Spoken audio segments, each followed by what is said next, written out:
সমস্ত জায়গাকে বাংলাদেশের মানুষের মানবাধিকার স্বাধীনতার সুখ সব কিছুকে এই 15.5 বছরে তারা কেড়ে নিয়েছিল। তাদেরকে বুঝতে হবে এইভাবে মানুষের উপর নির্যাতন করে ক্ষমতায় টিকে থাকা যায় না। সময় পাওয়া যায় মাত্র ফুফু আনবার জন্য 45 মিনিট। বাংলাদেশে যদি আবার কেউ চিন্তা করে তাহলে তারা 45 মিনিট ছাড়া পাবেন না ইনশাআল্লাহ।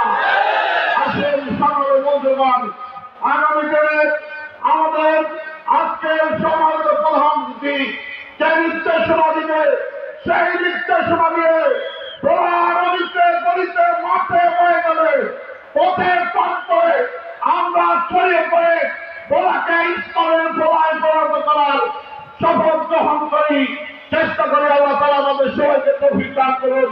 আমার তৌফিক আল্লাহ। আসসালামু আলাইকুম ওয়া রাহমাতুল্লাহি ওয়া বারাকাতুহু। ধন্যবাদ।